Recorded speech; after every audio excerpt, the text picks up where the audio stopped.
इस बीच बड़ा अपडेट, रूस का यूक्रेन पर बहुत बड़ा हमला सामने आया है। यूक्रेनी सेना के ठिकानों पर मिसाइल अटैक की जानकारी है। यूक्रेन के कई ठिकानों को निशाना बनाया गया है। हमले में यूक्रेन के कई सैनिक जख्मी होने का भी अंदाजा है, दावा है। यूक्रेन के कई ठिकानों को निशाना बनाया गया और हमले में यूक्रेन के कई सैनिक जख्मी हो गए हैं। इसमें ऐसा नहीं है कि सिर्फ सैनिक ही जख्मी होते हैं, वहां सिविलियंस को भी चोट पहुंच रही है। रूस यूक्रेन पर एक के बाद एक कहर बरपा रहा है। यूक्रेनी सेना के कई ठिकानों पर मिसाइल से अटैक किया गया है और अभी जो थोड़ी देर पहले हमने अपडेट दिया था, ग्राउंड ऑपरेशन की भी तैयारी है, जिसमें 50,000 से ज्यादा सैनिकों को अब तैयार किया जा रहा है ग्राउंड ऑपरेशन के लिए भी। यानी कि जो हवाई हमले हो रहे थे वो अब आमने सामने की जंग में तब्दील होते हुए नजर आ सकते हैं। प्रफुल्ल बख्शी सर, फिर तो युद्ध और ज्यादा भीषण हो जाएगा ना। मतलब किसी भी युद्ध की स्थिति में अगर ग्राउंड ऑपरेशन है तो वो भीषण स्थिति मानी जाती है। हवाई हमले तो क्या है कि मिसाइल दाग दिए, ड्रोन दाग दिए, दोनों ही तरफ से हो रहा है। रचना जी, आप बिल्कुल ठीक कह रही हैं। और अभी जैसे कि हमारे फ्रेंड सचदेवा साहब भी बोल रहे थे, मैं आपको बता दूं, ये जो हवाई हमले हैं सेकेंड वर्ल्ड वॉर में पूरी जर्मनी पे जब पूरा 1000 बॉम्बर्स रेड करते थे, 1000 बॉम्बर्स इकट्ठे, सारी जर्मनी पे तबाह हो गई थी। उनकी fighter aircraft industries top production कर रही थी। Similarly in England, similarly in Vietnam, pure bombing never wins a war. ये मैं बता दूं आपको, जैसे कि अभी हम बात डिस्कस कर रहे थे, कितनी भी मिसाइल मार दीजिए, अगर न्यूक्लियर वॉरहेड नहीं है, आप 6-7 बिल्डिंग तोड़ दोगे, 6-7 और गड्ढे बना दोगे, 300-400 लोग मार दोगे, उससे कुछ फर्क नहीं पड़ता मेजर लड़ाई में। तो ये भी बात मान के चलिए कि इस समय रशिया जो है, वो अमेरिका जो है, वो चाहता है कि किसी तरीके से ये युद्ध चलता रहे। उसकी जो जो जो, जो चिंता है इकोनॉमिक गेन्स की, वो बिल्कुल ठीक है। वो जितने की उसने इकोनॉमिक गेन्स अमेरिका, और उसने ऑलरेडी पुतिन के साथ, ज़ेलेंस्की के साथ अमेरिका ने ऑलरेडी डील की हुई है उसके एरिया में करने के लिए। पर अगर रशिया उसके साथ में गेम प्ले करता है तो उसकी कोई प्रॉब्लम नहीं होगी। इस समय जो रोल ऑफ जो अमेरिका है, role of president of America Trump है, वो बिल्कुल ये है कि कितना वो how can he get his pound of flesh from any conflict. वो अपना पाउंड ऑफ फ्लैश निकालने की कोशिश करता है और वो कुछ नहीं करता। इस समय जब मेन प्रॉब्लम है रशिया की, वो नहीं चाहता इसकी एक्सपेंशन हो, और इसलिए अब ह्यूमैनिटेरियन की भी बात कर आपके जबान पे आई, बिल्कुल ठीक है। पर आपको पता होना चाहिए, humanitarian laws don't say don't fight, वो कहते हैं प्लीज फाइट राइट। जैसे हमारे अभी एम्बेसडर साहब बता रहे थे कि ये ह्यूमैनिटी की के खिलाफ जो लड़ाई है वो शुरू चलती रहेगी। इसीलिए जिनीवा कन्वेंशंस डोंट एवर से कि लड़ाई बंद करो, वो कहते हैं if you fight, fight right. ये तरीका लड़ने का और ये तरीका लड़ने का नहीं, ये बैन है, ये बैन नहीं, means and methods of warfare पर प्रतिबंध लगाते हैं। तो ये यहां पे भी चलेगा, इससे कोई प्रॉब्लम पर फर्क नहीं पड़ेगा। सिविलियंस का हलाक होना जरूर होगा, क्योंकि ये जो वेपन्स चल रहे हैं, मिसाइल्स, इनका कोलैटरल डैमेज बहुत ज्यादा होता है। 1000 पाउंड बॉम्ब जब गिरता है, उसका कोलैटरल डैमेज 30% होता है, चाहे आप डायरेक्ट हिट करिए टारगेट के ऊपर, तो कोई फर्क नहीं पड़ता। तो इस समय आप ये भी है पक्का कि सिविलियंस हलाक होंगे। आपकी न्यूज पे आता रहेगा इतने लोग मरे, बच्चे मरे, क्योंकि यूक्रेन के targets are next to civilians. वो हम पहले भी बोल चुके हैं। उन्होंने कौन सा अपने अलग टारगेट्स बनाए हुए, कोई बैटलफील्ड अलग नहीं है इनकी, तो वहीं पे है। Missile bases, everything is there, ordnance depots, सारे के सारे वहीं पे हैं। रशिया अटैक करता रहेगा, कोलैटरल डैमेज होते रहेंगे। और तो इस समय विनाश अब दोनों तरफ से हो रहा है, ऐसा नहीं है कि एक ही तरफ से हो रहा है, दोनों तरफ से सिविलियंस को नुकसान हो रहा है, दोनों तरफ बड़ा नुकसान। और इस बीच एक बड़ा अपडेट भी सुमी के बेहद करीब पहुंची है। रूस की सेना सुमी से बिल्कुल करीब रूस की सेना पहुंच गई है और अपडेट ये है कि रूस के हमले पर यूक्रेनी सेना ने बड़ा दावा भी किया है। रूस ने 479 ड्रोन, 20 मिसाइल से हमला किया है। जरा अंदाजा लगाइए क्या बड़ी तबाही यहां पर मची होगी। रूस के 277 ड्रोन और 19 मिसाइलें मार गिराई गई हैं। अच्छा, यूक्रेन ये दावा कर रहा है कि इन हमलों को नाकाम कर दिया। यूक्रेन दावा कर रहा है कि हमने 12 मिसाइलों से रूस पर अटैक किया है और रूस की तरफ से आने वाले जो ड्रोन और मिसाइल थी, 277 ड्रोन और 19 मिसाइलें, वो हमने मार गिराई हैं। और ये सब कुछ हो रहा है जो सपोर्टिंग देश हैं और जिनकी तरफ से वो एयर डिफेंस सिस्टम या मजबूत हथियार, आधुनिक हथियार यूक्रेन को मुहैया कराए जा रहे हैं। उसी के चलते यूक्रेन न सिर्फ अभी युद्ध में टिका हुआ है बल्कि रूस को बड़ा नुकसान भी पहुंचा रहा है। और अभी जो ताज़ा अपडेट है, 12 मिसाइलों से रूस पर अटैक करने की खबर यूक्रेन दे रहा है और कह रहा है कि हमने रूस के हमले को काफी हद तक नाकाम कर दिया। मेजर जनरल कोचर, जो स्थिति अभी बनी हुई है, यूक्रेन को लगातार जो नेटो देशों का सपोर्ट मिल रहा है, अमेरिका भी सीधे तौर पर सपोर्ट में है, उसका असर रूस अब बर्बादी के तौर पर झेल रहा है। लेकिन फिर मेरे जहन में सवाल आता है, ज़ेलेंस्की अगर यूक्रेन को लेकर सौदा नहीं करना चाहते, यूक्रेन के अस्तित्व की ये लड़ाई है, यूक्रेन अगर बार बार इन हमलों को झेलेगा तो अस्तित्व बचेगा ही कहाँ? जब यूक्रेन नहीं बचेगा तो देखिए रचना जी, ये कन्वेंशनल वॉर को डाउन प्ले नहीं करना चाहिए। मैं जानता हूं कि न्यूक्लियर वॉरहेड लगने से नुकसान होता है, बट बैलिस्टिक मिसाइल लगने से भी नुकसान होता है। और जिस क्वांटम में ये आ रही है मिसाइलें, देखिए 1 2 10 मिसाइल ये नहीं आ रही हैं आपके ऊपर, और आपके ऊपर जिस तरीके के आपके ड्रोन अटैक्स हो रहे हैं वो आप देख लीजिए। 479 में से अगर आपने 277 भी गिरा दिए हैं, बाकी आपके 200 से ऊपर ड्रोन तो आपके पहुंच गए ना टारगेट्स पे। और आपके टारगेट्स क्या हैं, आप ये चीज देखिए। जो भी आपका पावर सेंटर्स हैं, आपके ट्रांसमिशन आपके सेंटर्स हैं, आपके कम्युनिकेशन सेक्टर्स हैं, आपके हेडक्वार्टर्स हैं, आपके पॉपुलेशन एरियाज हैं, अब वो टारगेट होने शुरू हो गए, पहले नहीं होते थे। दूसरा, एक चेंज हुआ है रशियन स्ट्रेटजी में। रशिया ने पहली बार अपनी एक 90 टैंक डिवीजन को सेंट्रल यूक्रेन में लॉन्च किया है। जैसे आपने बोला कि सुमी के एरिया में पहुंच गए हैं और डोनेट्स्क के वेस्टर्न एज को भी एड्रेस किया गया। अब इससे रशिया के इंटेंशन क्या आपको नजर आ रहा है? तो ये आपको बहुत साफ हो रहा है कि अभी रशिया ने जहां जहां पे अपना स्ट्रॉन्ग होल्ड किया है, फौज में क्या होता है कि आपको एक फर्म बेस बनाना होता है।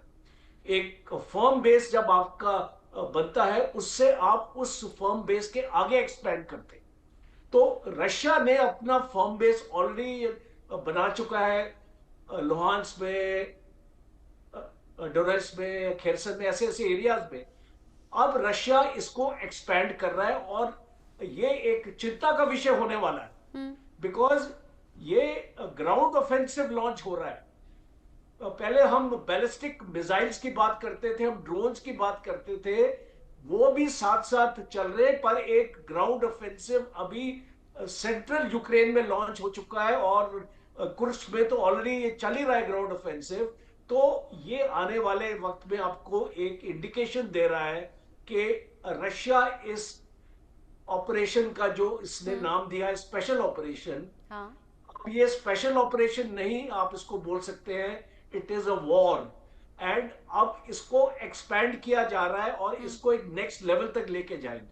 अब बहुत इंटरेस्टिंग हो जाएगा ये देखना कि यूक्रेन कहां तक वार कर पाएगा। देखिए अभी जो यूक्रेन है वो ग्राउंड ऑफेंसिव में तो वीक दिखाई दे रहा है और उसकी फोर्सेस भी फटीग हो चुकी है और उसके जितने भी ट्रुप्स हैं और जितने भी उसका मैन पावर है वो काफी डिप्लीट हो चुका है। तो मुझे ऐसा लगता नहीं है रशिया का ग्राउंड ऑफेंसिव यूक्रेन रोक पाएगा। और ग्राउंड ऑफेंसिव का एक इंपॉर्टेंट मकसद होता है कैप्चर ऑफ टेरिटरी, और ये कैप्चर ऑफ टेरिटरी बहुत इंपॉर्टेंट है इस वॉर में। हम इसको देखेंगे, आप बाद में भी देखेंगे जब आपकी नेगोशिएशन टेबल पे ये लोग आएंगे, बिकॉज अल्टीमेटली तो आना पड़ेगा, एक दूसरे के साथ बातचीत अपनी करनी पड़ेगी।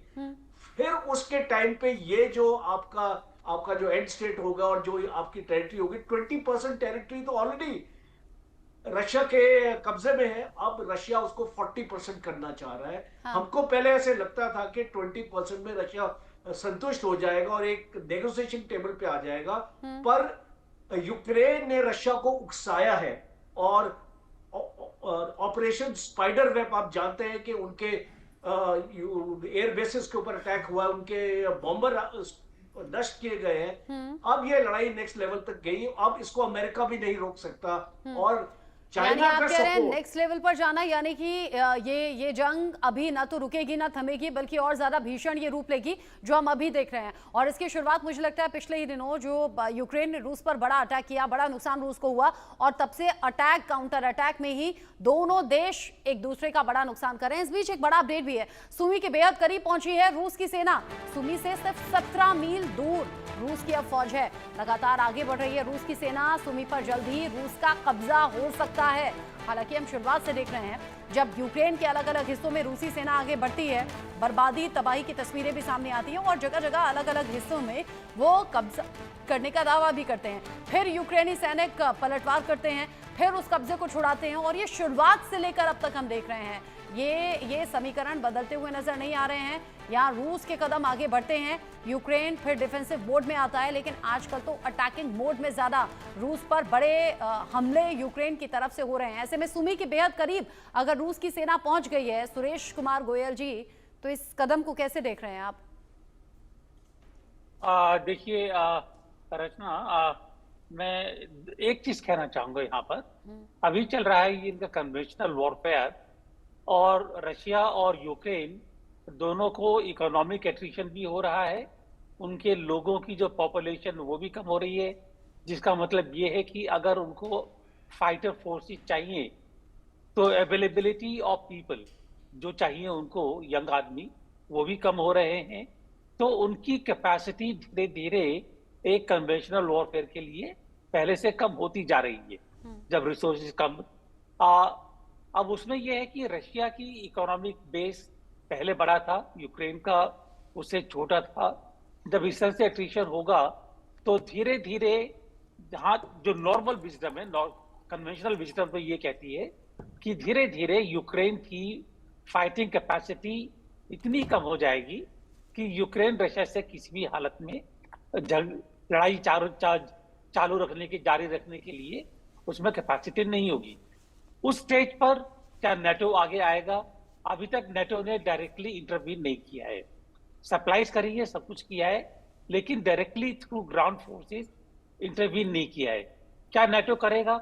अगर नेटो ने डायरेक्टली इंटरवीन किया तो ये लड़ाई बहुत आगे और काफी भयंकर हो जाएगी, क्योंकि फिर न्यूक्लियर इन्वॉल्वमेंट काफी ज्यादा हो जाएगा, पूरी उम्मीद है ये।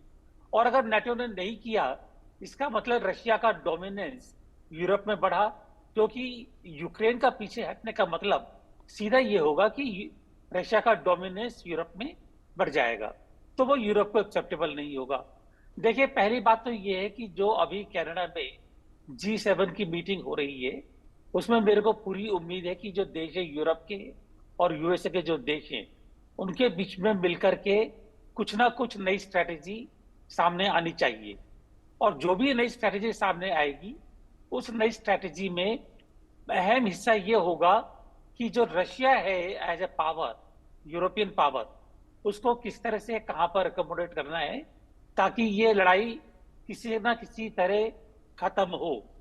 लड़ाई का चालू रहना दोनों के लिए, नेटो के लिए भी और रशिया के लिए मुसीबत बढ़ती जा रही है ये। तो देखिए क्या होता है, आप G7 की समिट होने दीजिए, उसके बाद में कुछ जरा अंदाजा लगेगा। यानी आपको लगता है कि तब हो सकता है कि कुछ समीकरण बदलते हुए नजर आए। इस बीच एक और अपडेट है, रूस यूक्रेन जंग पर इस वक्त का एक और बड़ा अपडेट। यूक्रेन के सैनिकों को ट्रेनिंग देगा ब्रिटेन। ब्रिटेन जो कि लगातार यूक्रेन के साथ में है, 51,000 यूक्रेनी सैनिकों को ट्रेनिंग देगा ब्रिटेन। यूक्रेन को 13 बिलियन पाउंड की सैन्य मदद भी देगा। यानी ये साफ है बिल्कुल, यूक्रेन जो कि अलग अलग देशों से मदद पा रहा है, और इसी के चलते छोटा देश होने के बावजूद, रूस के मुकाबले छोटा देश होने के बावजूद, कमजोर देश होने के बावजूद युद्ध में टिका हुआ है, बना हुआ है। और अब ब्रिटेन की तरफ से ये बड़ी मदद मिलने की बात सामने आ रही है। 51,000 सैनिकों को ट्रेनिंग देगा ब्रिटेन और 13 बिलियन की सैन्य मदद भी दी जाएगी। लेकिन इस मदद से गुजारा होगा कब तक, रोबिंदर जी? Thank you so much, a pleasure. Europe के पास खुद भी पैसा कम है, कोशिश कर रहा है पैसा इकट्ठा करने की। अव्वल तो उनको अपने डोमेस्टिक बजट बढ़ा रहे हैं डिफेंस के, राइट। जर्मनी 50 अपना 100% बढ़ा रहा है, ब्रिटेन कह रहा है मैं 3% करूंगा, मैं ये करूंगा वो करूंगा। एक तरफ तो उनको अपनी अपनी प्रोटेक्शन के लिए, और पिछले 3 सालों से इतने वो वेपन्स दे चुके हैं, वेपन्स विद एमुनेशन, की उनकी अपनी स्टॉक कम हो गया है। वो करना एक उनका अलग खर्चा है बहुत बड़ा। सेकेंड, अब यस ब्रिटेन कह रहा है मैं यूक्रेन को इतने पाउंड्स की दूंगा। इसमें हो क्या रहा है, इनका प्रयास यूरोप का है कि रशिया के जो सेंट्रल बैंक के करीब $225 बिलियन या $250 बिलियन यूरोप में है, जिसमें से करीब 225 ब्रसल्स में, बेल्जियम में है एक अकाउंट में, और करीब 25-30 बिलियन स्विट्जरलैंड में है, और 40-50 बिलियन न्यूयॉर्क के बैंक्स में है। ये टोटल रशिया का सेंट्रल बैंक का पैसा जब्त हो गया होगा, आपको याद होगा, आपके दर्शकों को, वॉर के शुरू दिनों में। अब वो पैसा वहां बैंक अकाउंट में पड़ा हुआ है। अव्वल ये हो रहा था कि चलो उस पैसे को इस्तेमाल करो, पर यूरोपियन यूनियन को बड़ा डर है कि अगर हमने ऐसा कर दिया तो दुनिया की अर्थव्यवस्था कहेगी कि यहाँ के बैंक पे भरोसा नहीं कर सकते, तो उस पैसे को टच नहीं कर रहे हैं। पर अब ये स्मार्टली क्या कर रहे हैं, उस पैसे पे इंटरेस्ट भी तो जनरेट हो रहा है 3% के करीब। तो पिछले साल का जो है इस करीब 250 बिलियन जो बेल्जियम में पैसा है, उसका 3% का इंटरेस्ट करीब $8-10 बिलियन ऑलरेडी आ रहा है। तो ब्रिटेन, अभी जेलेंस्की भी जब गए थे तो ब्रिटेन ने अनाउंस किया ना, 2 बिलियन पाउंड्स का मदद देंगे, ये वो सारा पैसा लोन में वो लेकर दे रहे हैं, और उस लोन की श्योरिटी वो उस इंटरेस्ट के पैसे को लगा रहे हैं। दैट इज वन थिंग ये जो कंट्रीज कर रही हैं यूरोप की, यूक्रेन को पैसा देने को। तो ये कोशिश करेंगे, अभी तो इंटरेस्ट को ये यूज कर रहे हैं कि इंटरेस्ट के खिलाफ लोन ले लें।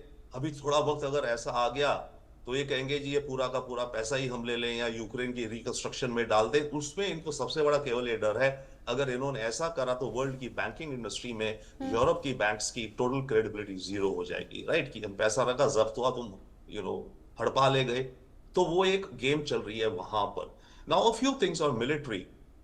मुझे एक चीज, I mean from a military point, I am very this thing, Kharkiv मात्र 40 किलोमीटर है रशिया से, रशियन बॉर्डर से। वॉर के शुरुआत से अब तक रशिया एक 40 किलोमीटर दूर, जो भी हम कहें, इलाका नहीं कैप्चर कर पाए। रशिया एक सुपर पावर है, थी इतनी बड़ी रेड आर्मी, ये वो सारा, अभी तक ये खार्किव को नहीं कब्जा कर पाए। रशिया को बहुत बड़े नुकसान हुए इस वॉर में ऑलरेडी।